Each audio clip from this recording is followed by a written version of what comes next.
When I use word tubulin or actin, I'm basically referring to set of molecules which are very similar. They have very similar activities.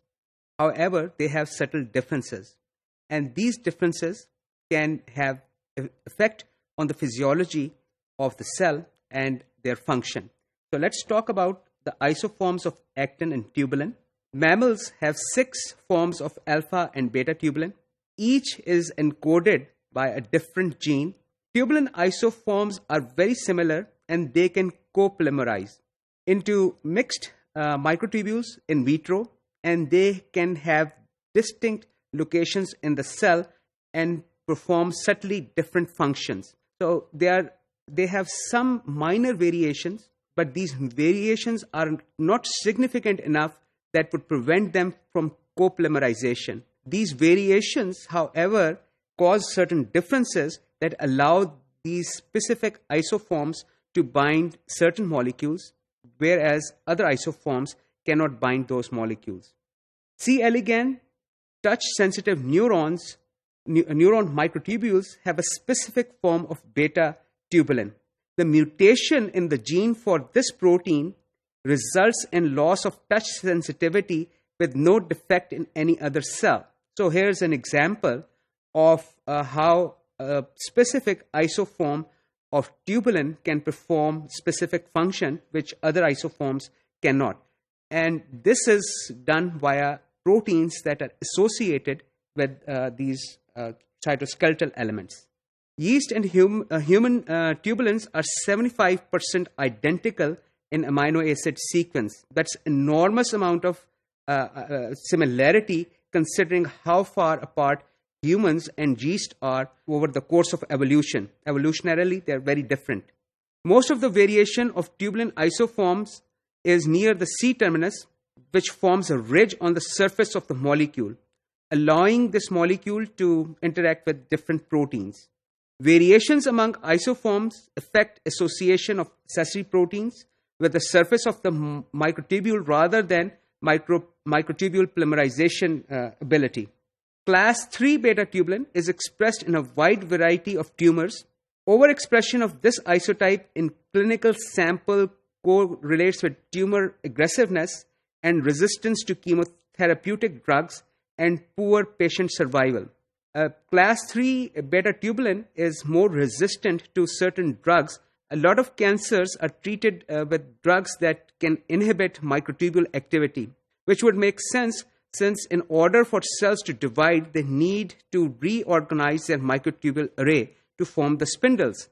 So if drugs can stop that from happening, stop from microtubules to reorganize themselves, they will limit the ability of the cell to divide.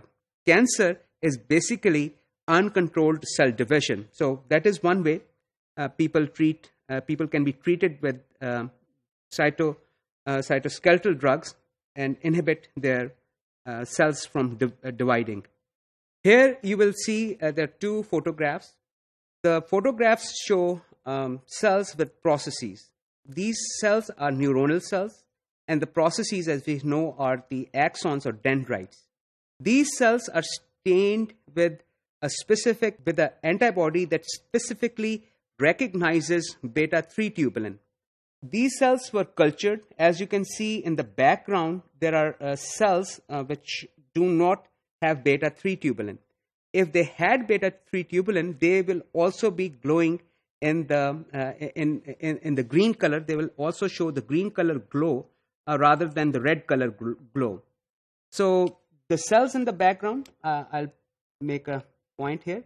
These cells, all these cells in the background, they do not have beta-3 tubulin. Beta-3 tubulin is more specific to the neuronal cells.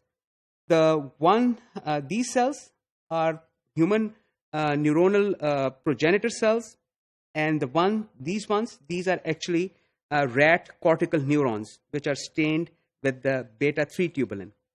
Actin is also very well conserved in eukaryotes. Amino acid sequences of actins from different species is about 90% identical. The sequence of actin protein is more conserved than even tubulin. Small variations in actin sequence, amino acid sequence can create significant functional differences. Vertebrates have three different isoforms of actin: alpha, beta, and gamma, that differ slightly in their amino acid sequences. I'd like to point out here that humans have actually 6 genes encoding actin. The alpha actin is expressed only in muscle cells, while beta and gamma are found together in most non-muscle cells. And this, of course, as you can imagine, has functional significance. Muscles need to contract. So alpha actin has slightly different properties as compared to beta and gamma. Yeast actin and Drosophila actin, Drosophila muscle actin, are about 89% identical. Flies that express yeast actin, they look normal. However, they cannot fly. So we know actin is a very important molecule. So if you change the actin in an organism, the organism is still viable. However, it may not be able to perform its normal functions. Accessory proteins that bind to actin and tubulin are not very well conserved at the amino acid sequence level. The entire surface of an actin filament or microtubule is constrained because so many other proteins must be able to interact with these two cellular components. So if we were to change the sequence of actin or tubulin proteins, then we will also have to change a significant number of proteins that cell produces that interact with these polypeptides, actin monomers, and microtubule monomers, which are tubulin.